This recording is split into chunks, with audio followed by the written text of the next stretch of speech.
Okay, in this lesson we're learning about World War II. Now, at the end of World War I, many people around the world thought that this would be a period of great times. Good times had come, that there would be no more war. Now, we've learned in previous lessons that obviously we have, in the 1930s, a difficult time called the Great Depression, and we learned all about that. Well, the Great Depression didn't just happen in the United States. It happened all across the world, okay? And so a lot of the countries that were destroyed in World War I, not only were their land and their farm destroyed, but they also had a depression to deal with, and that's going to make things a lot worse. All right, during a depression, especially in a poor country that was destroyed during World War I, people are going to look for a strong leader, and they're going to look for someone that will get them out of the current mess that they're in, or somebody that will provide a better life for them. Well, in Germany, they made the mistake, but they turned to a great leader by the name of Adolf Hitler. Hitler had been a soldier in World War I, and we'll learn more in class about actually what got Hitler in trouble. But Hitler comes to power during this time in Germany. And again, remember, the Depression was worldwide.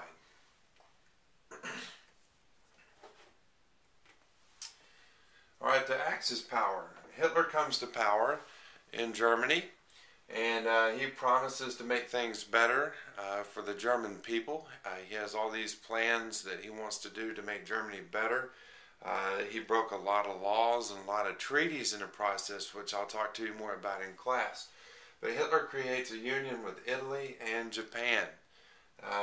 Italy and Japan had also kind of been mistreated a little bit in the world, and so they also had strong leaders in their countries that are looking to, in essence, take over the rest of the world. So Hitler joins up with them.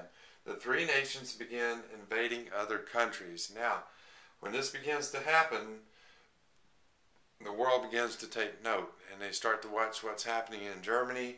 They start watching what's happening in Italy and also in Japan, and we don't really want to acknowledge it at this time, but it looks like there's going to be a world war. Germany marches into Czechoslovakia. Hitler promises to the rest of the world, I'll not invade anyone else. There will be no more invasions. Germany will not take over any more countries. We're peaceful. And many people during this time fall for that line, and they feel like Hitler's telling the truth. But in September 1939, Germany invades Poland. Okay. Now, when this takes place, people really begin to pay attention around the world. England and France take action. When Germany goes into Poland, England and France join together, and they take action. Now, here we go. This starts World War II. Now, America. During this time, America, after World War I, most Americans wanted to stay out of war and stay away from world issues. We kind of felt like, hey, you know, we're over here by ourselves. What happens in Europe stays in Europe. What happens over there, let them just deal with it themselves. Many of our young men had gone off to war in World War I, and they came back totally different. For the first time, many Americans saw what war was really like, and they tried to convince the rest of the Americans, we don't want to be a part of this ever again. In 1940, President Roosevelt runs for a third term.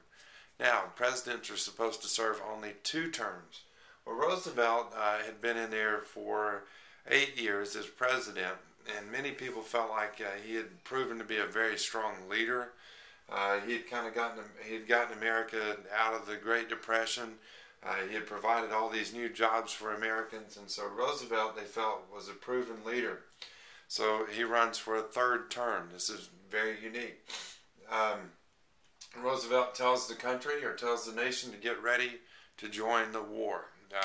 He knew that this was probably something that was going to be happening, that America could only stay out of for so long.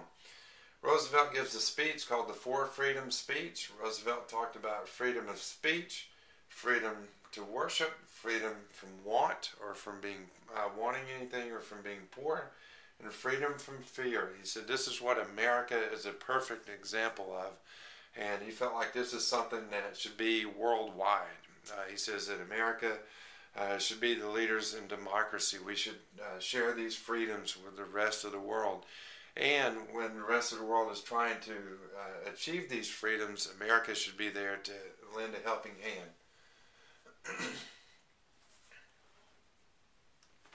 Now, Allied powers.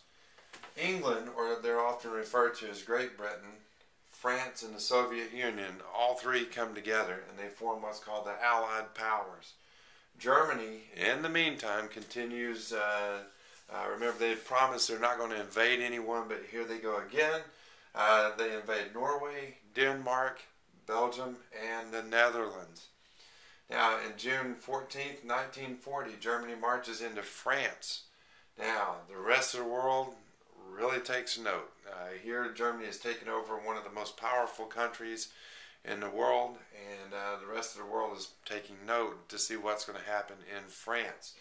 Now, the French government, it says on June 14th, 1940, Germany marches into France, and the French government surrenders. That's not good for the Allied powers.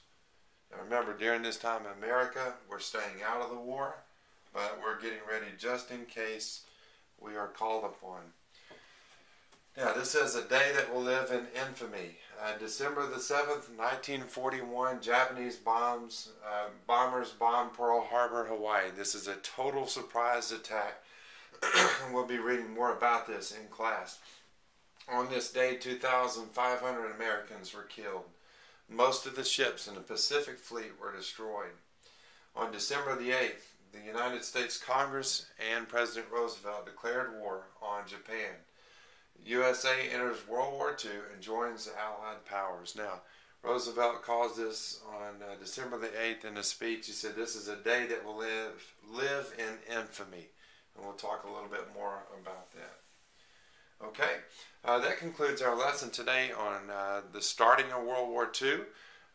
We learned about Germany and how Germany, Japan, and Italy joined together, and they formed what's called the Axis powers.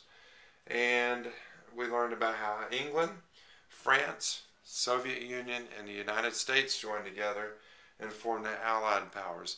The next lesson we have will be about life in America on the home front during the war of World War II.